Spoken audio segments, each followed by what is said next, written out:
Oh,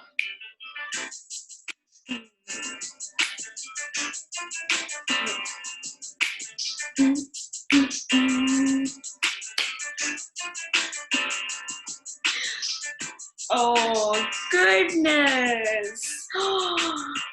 Welcome to episode 7 of Meet Me on the Couch with your host, Heat at 31. Oh.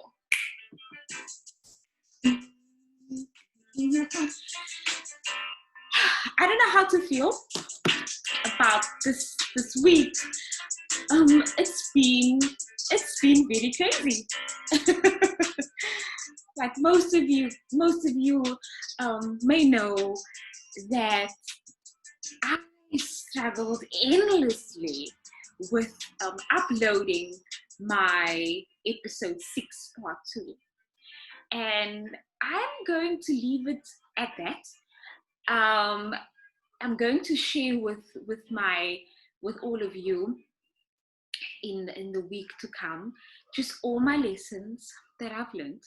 And yes, I have officially moved over to YouTube. I started my YouTube channel, and of course you're welcome to check it out, subscribe, and only episode 6 part 2 is there, and I will make absolutely sure that I'm going to upload all the other episodes. So all my Facebook viewers and followers, you're welcome to check it out. Episodes 1 to 6 will be uploaded on my YouTube channel. Yes, and so it's episode 7. It's also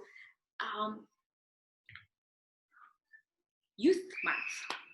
Okay, I did not realize this, of course, that in the month of June, we understand that the 16th of June is pretty significant to us Black people, you know. And so on the 16th of June, South Africa commemorates the 1976 Soweto uprising, where students and learners basically they stood up against the apartheid government. And many of us get so excited because, yes, it's another public holiday. What is a public holiday during lockdown? What does it mean?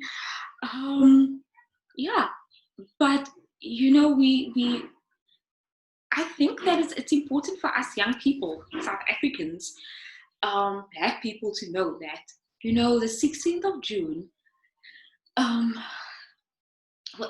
wasn't only, you know, it really provides an opportunity for us as young people to have an opinion, but not only to have an opinion, but to action it. I think that is one of the most important aspects of, you know, 1976 Soweto uprising, is that these, you know, those learners and young people, they fought, they you know, they actioned what they stood for, and that was against the system, you know, that caused division. And so today, I mean, if you're thinking about what's happening abroad, about the Black Lives Matter movement, it is a global network that actually started 4 years ago. And you know, the objective or the mission for this movement was really about you know, building a power, you know, power and local power, you know, that would intervene, you know, when violence were inflicted toward specifically black communities, you know, by the state. And this is I mean, if you're reading the news, it's crazy, you know, it's sad, but it's real. Racism it still exists. And I mean, if I think about it personally, for me, I I've experienced it. And more so, I've been hearing stories about, for those of you that don't know, my mom is as a domestic worker. She's a health environmentalist. Of course, we have all these names that we refer to these women and men as. And some people have just been ill treating them. Um, this group of amazing, just so by the way, people who would come in and clean your home, um, and they have been ill treated for years. And I always thought that this thing doesn't exist anymore, but you know what? It does. So sadly, you know. I don't know if it's the thing about you know coming from a lower income um, class, or just the fact that people think nothing of people who cleans their home. Sad enough, it's still there. And I was having a conversation with one of my colleagues this week, and I was telling them, you know what, I really don't know what is worse. I don't know is if being hit by someone because of my skin color um, is worse than being ill treated silently and nobody knows about it. Subtle things that we don't see, things that is not being seen. I don't know what's worse. It's really heartbreaking, and so I thought yeah, because that for me it's you breaking me psychologically. Um, yeah, and people just don't understand that this is something that sticks, generation after generation, and that's why it is so important, young people, for us to have an opinion and to action up, to speak out. Yeah, I can go on and on about this, but let's continue. I have an amazing young woman who's going to join me very shortly. And I hope that you're going to enjoy this. Um, yeah, episode 7. Let's see who's waiting in the waiting room.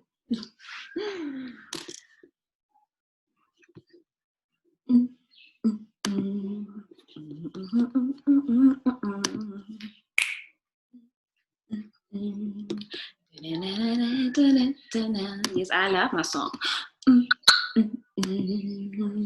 Hello. Hello. Hello, my angel. Jennah, I'm gonna ask you one big favor. Yes. If you can rotate your screen as you done before, because I'm seeing you. No, you just have to click rotate. Oh my goodness, there we go. Welcome to Meet Me on the Couch. I'm so glad to be on the couch.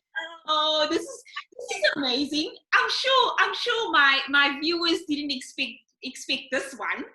I am going to have you immediately, share your name, your age, where are you from, young lady? Over to you. So, hi everyone. My name is Jennah. I am 15 years old. I currently attend Gordon High School. I'm grade 10. I am the youngest of 3. Wow. And I proudly serve God. And I think that I'm fortunate enough to have parents that serve God and teach me about God. And unfortunately, there are so many people out there who are not taught about His goodness, His grace, and His mercies. And that's what's so sad. So I'm very thankful to have parents like that. So yeah. I love it. And just love to your parents, of course. And thank you for I'm happy you're here. I think it's quite appropriate given that it's Youth Month. You 15 years old, I'm double your age, like literally double your age. And I just feel that this is going to be a good half an hour at least. Jennah, I know that being your dad is not only a dad, of course. Your Yes. dad is a pastor, and of course, being a pastor's daughter and also a daddy's girl, because I know that you and your dad have quite a good relationship. What are some of the challenges that you face as a young person? Yeah. I think that people always expect me to not make mistakes, or they expect me to be perfect, which is not possible because I'm human and I make mistakes, and people always expect me to live up to what they perceive I am, or who they perceive I am. But I I just like, I deal with it, and I am who I am, and I like being the loving and my bubbly self. So like, I choose to not live up to what people perceive about me. I choose to be who I am. And so that is just how I deal with it. I love it. I mean, I don't understand why do people feel the need to have an opinion or target. Yeah, I mean, goodness. My dad my dad always makes this example to people where he asks people if I have wings. Yeah. And so then people will then answer, obviously, now no. And then he would say, I'm not an angel. I'm also human, and I do make mistakes. And so like, that is just also like his way of bringing across the message to other people that I need to be myself. I need to be a teen. I cannot be perfect. I love it. I love it. To my viewers, I know that there's so many pastors' kids that go through this very, very challenge. Let's just encourage. I would love to encourage you, if you are tuned in, that it's not fair. It's something that the pressure that we put on so many leaders' kids is not fair. They are human, that just like you and yeah. So I'm gonna move straight on, and I want to know, Miss Jennah May, I want to know, what are some of your aspirations? So, Christine, currently I'm working very hard towards that medical degree. Wow.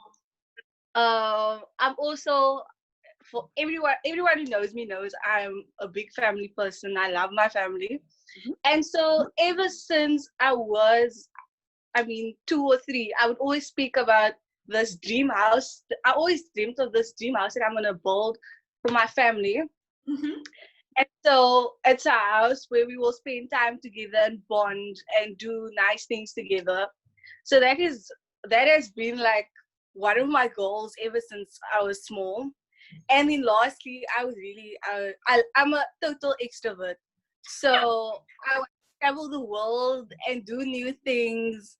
Yeah, things that challenge me. You know what? There we go. 15 years old. 15 years old, and she's already dreaming big. You know what? We need more. We really, really need more young people to be to dream big. Just to tap back. Where are you from? Where did you grow up? Let the world just hear where you grew up. I grew up in Makassar for like all my life. There we go. For all of you, northern suburbs, no, it's real. It doesn't matter where you are from. You, Yes. yeah, you decide. Yeah, you decide who and what you want to become. And for our young people, now is the time to be dreaming, and just imagine that dream. Dream and work towards it, because of course it takes hard work. Jennah, I can't wait. I can't wait to hear this response. If ever you had an opportunity to host Hit at 31, meet me on the couch, I'd love to know how you would flip viewers upside down. Well, I want to title this "You Define Yourself" slash choices. So a lot of insecurities start with being picked on by your peers. Mhm. And so, like, you are who you decide to be. If you decide to fall into the stigma of drug and alcohol abuse, it's because of the choices you make. Yeah. So I want to encourage everyone to make good choices. Strive towards your goals. And most importantly, even if you are a grown up, Yeah. become the best version of yourself. Just be yourself. Yeah. So you know what? I one day, and I would love for this to happen. That I would love for young people that are younger than me. I'm so happy that according to South Africans law, I'm still youth. You know, I still have a couple of years to go up till 35 years old. Thank goodness. But it would be so good to just have more young people, host online talk shows, discussing matters that are relevant, of course. Um, I absolutely love it. So I am gonna move on, and I am so excited. I have a little activity for you and I to get into very quickly for the world to know. Um, I know that, or at least a little birdie told me, and a little birdie tweeted a little birdie tweeted in my ear that Jennah May also sings. You know, she has a passion for for singing, and so I thought let's change things a little bit. So we're gonna play a little game. I'm going to give you one word, and Yes. you are going to hum for me. I'm joking. Not only hum, but you're actually going to sing for me and the viewers. Are you ready? Yes, I'm ready. I'm so excited. Okay. Um, word. So, hang on, Christine. Do I hum or do I sing? No. You sing, girl. You sing. Okay. So, word number. Okay. Number one. Smile. Over I to you. smile, even though I hurt. See, I smile. I know God is working. See, I smile, even though I've been there for a while. I smile. Oh yeah. Lovely, lovely, lovely. I like that one. Shucks, you're so good at this. Okay. Then, word number two would be love. I've been looking for love in all of the wrong places, but now I finally found someone who cares for me. Oh. I love it. Okay, one more. One more. Shucks. I remember I had the word, but I can't think of it. Sorry, Christine, your screen is freezing. Okay. Oh, yeah, no. I'm hoping it's gonna get. Okay, Jennah, are you there? Almost. Okay. So just to my viewers, you know that we always have some technical difficulties. The internet sometimes fail us, but we hope to have Jennah back shortly. Are you there, Jennah? Jennah, are you there? Oh no. Let's see. I'm hoping that we're gonna have you back shortly. Okay. So, are you back? Yes, I am. Okay, lovely. You know what? We know that anything happens here, meet me on the couch. We understand technical difficulties. Internet is completely beyond us. So we're cool with that. I'm sure the viewers are cool with that by now. um, okay, so one last one last word, and I have to let you know that I had a word and it completely slipped my mind. But I'm gonna hope that this is the word. Gracious. I have nothing. Oh, I got the song with gracious. okay. Oh my goodness. Let's see if the host is as good at her game. So Oh, I've got 3 words for you as well. okay, just hold on. Okay, just hold on. Did you just flip my show upside down? Yes. Okay, so just to the viewers, you see, that's it with young people, okay? When you think you're comfortable, they're ready to take you out of your comfort zone. Okay, Can Jennah, I give you my word? yes, confidence. Oh, gosh. My first word is praise. Okay. Take your shackles off my feet so I can dance. Come on. I just want to praise Well, you. What you gonna do? I just want to praise you. Oh, I got it. So my second word is road. Okay. Although we go till the end of the road, still I can't let go. Oh, I can't go further. You belong to me. I got that. I got that. Thank you. 2 points for you. Okay. Thank you. Okay, and last one is greatest. Oh my goodness. Okay. So okay, shucks. I have a song, okay, but I'm not, I don't know the lyrics. So is it okay if I cheat? Oh, you want to grab your phone? You know, at least you know what I mean when I say I'm gonna cheat.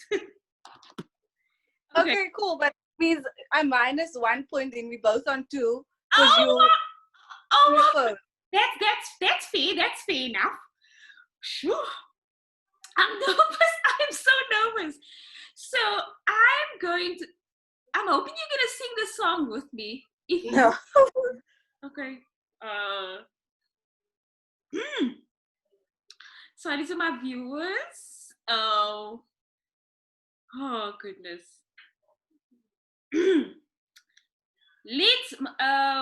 Let's see. Of course, YouTube never fails.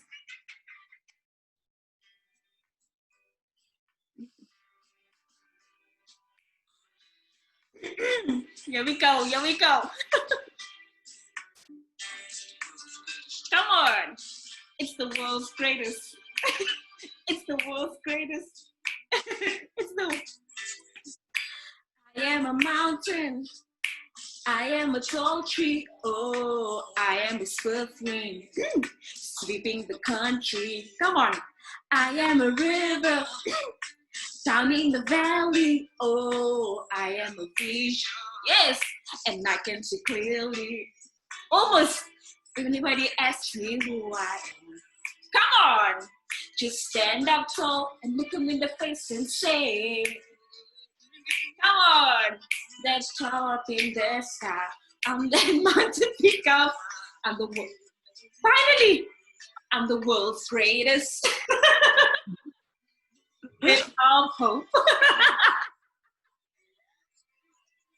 Well done. I'm the world's greatest. I love this song so much. You know, I don't know, do you watch Mark My Famous? Yes, I do. And so I don't know what the gentleman's name is, and he did a complete remix, authentic rap to it, and I thought, oh my word, this boy is so talented, and he's only 19 years old. Shoo! I love him. Oh, thank you so much, Jennah, for that.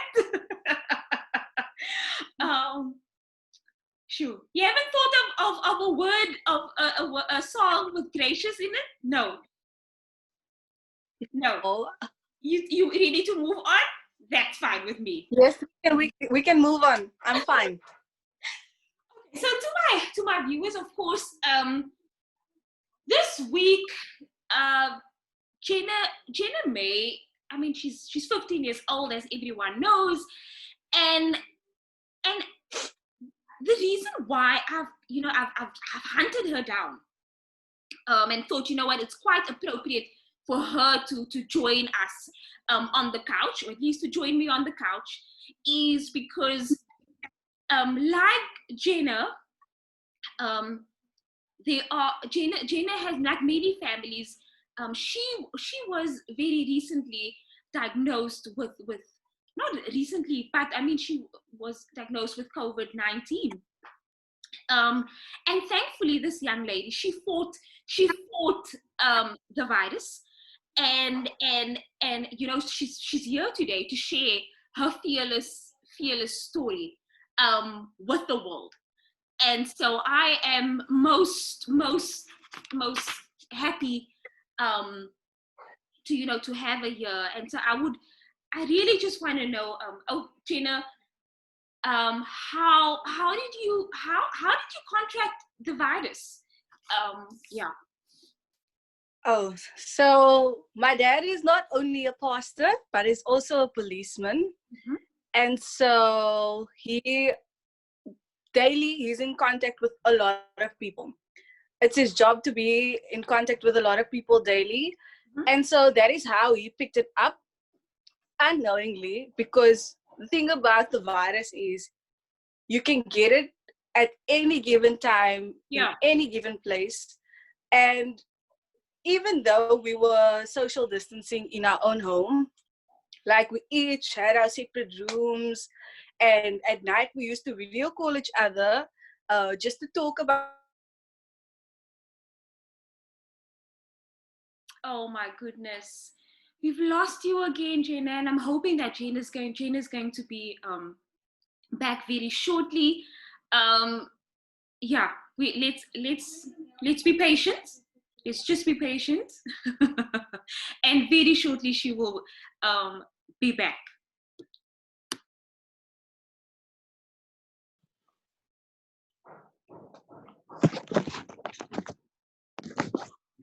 And she is back. You were saying, Jennah, that of course, knowing that your dad is in contact, you know, with a lot of people, you guys used to, of course, video call one another, even in the Yes. social distancing in your home. Yes. You can continue. Yeah, we would phone each other at night and share about our day.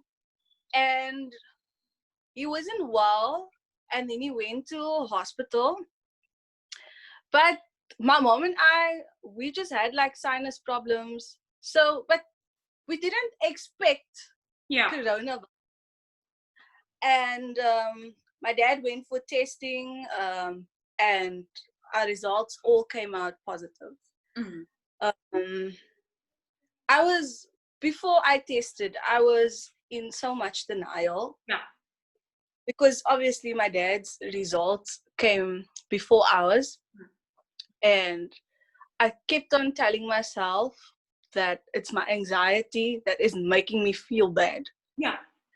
And up until the night that I tested, I had a fever the night when I was tested. And I told myself, and I asked myself, why am I feeling like this? I really feel weak. And my mom was just as weak. My dad at the time was in a hospital. And that night I ran to the freezer and I grabbed a bottle of juice. And my body temperature was so high that bottle of iced juice melted on my body. And I literally ate the ice out of the bottle. And so that is where I realized that something more is wrong. Yeah, yeah, Uh, because I have I have really bad sinus. And so whenever my mom sprayed disinfected my dad's clothes in the evening, yeah. I would always complain because the disinfectant makes me sneeze a lot. Mm. And so I just Yeah, continued. And normally I started feeling feverish. Normally it will clear up by the second, third day, but it lasted a week for yeah. both my mom and I. And still I was in denial and did not realize that, Jennah, this can also be coronavirus. Yes, yes. And up until a point where I couldn't control my emotions anymore, Yeah. uh, before testing, after testing, and in the night realizing that it is what it is. Yeah, yeah. This is Gosh. And so what was some of the, and of course you said that you were in denial, and so what were some of the thoughts that were going through your mind at that time? well, when we heard of coronavirus, the main thing was that it's something that can kill you. It Yeah, can either break you or it can kill you. of course, yes. So there was a lot of fear Yeah, going through me and going through my mind.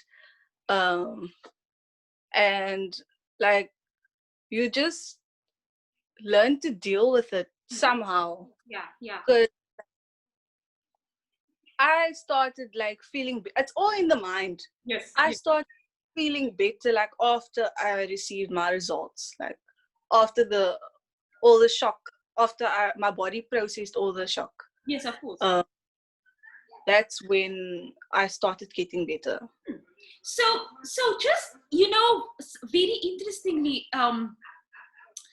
so this of course you had to deal with, this is happening to me, and this is now happening. It's of course a family thing. And so what were some of the reactions, that when you told, whether it's your friends, whether it's, I don't know, when you told them that you've been tested positive, what were some of their reactions towards you? Well, many people that I told, like my teachers and my friends, were very supportive. Yeah. But then you get those people that act out of fear, Hmm. and they would say really nasty things. Wow. And it hurts. Of course. And I don't think people realize that what they say, what they're saying is hurting you. Yeah. And they expressing how they feel because of their fear, and Yes. they're making you feel really bad. And so I obviously, when my dad tested positive, they had to do a media release on it. And I read the comments, really upsetted myself for the comments. And I just told myself, start thinking positive, forget about the negatives. People always act as if when you have coronavirus, you this germ, so you're just a germ to them, you filth. So they automatically treat you like filth. And that is so wrong, because anyone can get it. You can go to the store and you can get it. You can go fill your petrol. You can go to the filling station and you'll get it. You can touch a key, surfaces. At any given time and any given place, you can get infected. And because you're not infected, that doesn't give you an opinion. And that doesn't give you the power to judge them as it. Of course, yes. And I mean, Nothing to be ashamed of. yeah. And so, I love the fact that you mentioned, that it doesn't give, for instance, I cannot have an opinion about your situation or what you went through or anyone else. Tomorrow, I can be infected. I can be infected. I can go to the ATM today and I can just, Yes. no matter how I sanitize, I can go to the shop, no matter what, I can contract it so easily at any given time. And so who am I to go around and judge, people who have been tested positive? And just to the viewers, this is so real. COVID is not something to be ashamed of. It's not something that we that people go out, and be promiscuous, and and that's how they contract the virus. Anybody can contract it. So whether you are in a leadership position, or whether you are the prince or the president, or an ordinary woman as myself, you stand at there's a chance that you can contract it. And it's not because people haven't been acting safe, they haven't been put in. It's not because they didn't put in those precautions and all of those things. No, it's things that happens. And so, just to encourage my viewers, let's continue to be empathetic, towards the families who have been going through this. Let's also, just continue keeping safe, and continue washing your hands, and continue, make sure that you disinfect your environment and all of that. It's important for us to stay home and stay safe. And yes, we are at lockdown 3, and of course so many sectors have been lifted, but let's be responsible, because it's told we know that it's told that in the next month, or at least this month, we expected for infections to expedite. So let's not be fooled by the fact that we are at level 3. My goodness, Jennah, I know that your brother, of course, he's currently working with his family in China. Yes. So the assumption, of course, and I mean, I had this conversation with Jennah in the weekend, and the assumption was, of course, you guys were super afraid, that he will contract the virus. Yeah, so maybe if you can just share with our viewers that little story. Okay, so when Corona started in China, we were all like really concerned about my brother, and all he did was stay home and watch movies. So he really kept safe. Like, he didn't really go out, because like China, how can I say, they would deliver. You don't have to go to the shops. They would deliver your food or whatever. So he really kept safe, and he was really, really careful. And so when we had the virus, and my dad phoned him that Sunday afternoon or evening, and my dad told him the news, he told my dad, he said that my dad mustn't make a joke like that. And so like he was really concerned. Then it flipped, and he was concerned about us. And so he would always phone me, and he would ask me how we're doing, and I would just like always say stuff that wouldn't make him worry too much, because I didn't want him to be too worried about us. And so yeah, we thought that it might happen to him, and now it's a whole flip, and it happened to us. And you see, that's the thing. It's the assumption. The assumption was, no, he is obviously he is this, he's in danger. And so that's just that. For me, I believe that this story, and thank you so much for sharing, Jennah. And I know that it's a very sensitive and close to your heart. But I just believe that the world needs to, they need to hear this, because just so many families are going through this. And so just lastly, are there any encouraging words to families who are facing with this? Well, when we were all diagnosed with coronavirus, the one thing my parents constantly reminded me of was that we have someone we hold on to. And so prayer along with faith can move this mountain away. And if God could heal my family and I from coronavirus entirely, He can do the same for you and your family. Uh, Romans 8 verse 31 says, if God is for us, then who can be against us?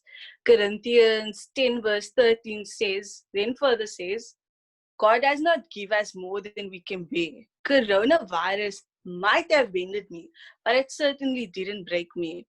And I want to motivate you, and I want to end off just by saying, God gives his toughest battles to his strongest soldiers. Wow, I love that. I absolutely love that. God gives his toughest battles to his strongest soldiers, strongest soldiers. And I I really want to just encourage my viewers or our viewers today. Educate yourself. Um, Educate yourself about the virus.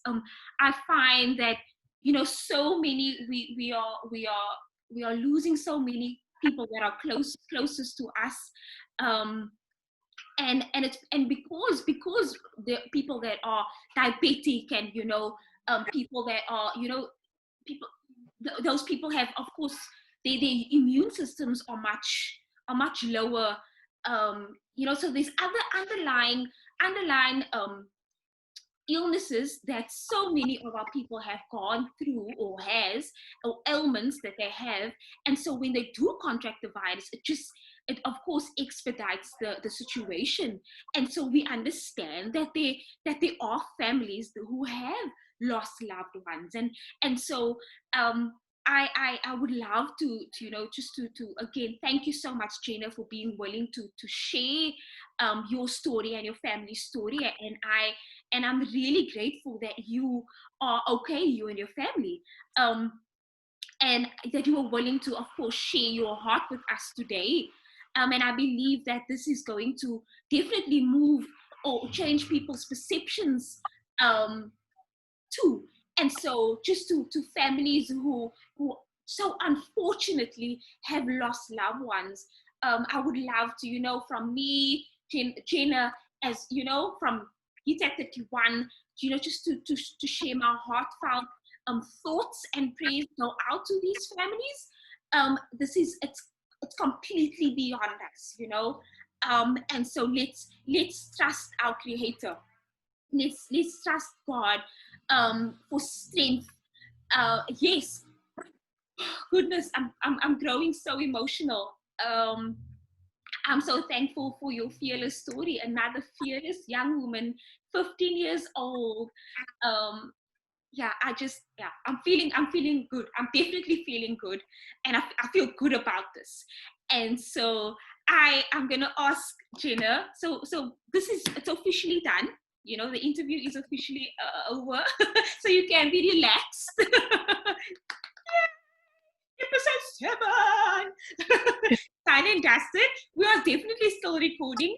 As you can see, my background is busy. I'm busy disappearing in my background. So that's just a sign that the light is busy giving up on me. Yes. I am going to just really quickly take some selfies because we love images. I love it. Another one. Hang on.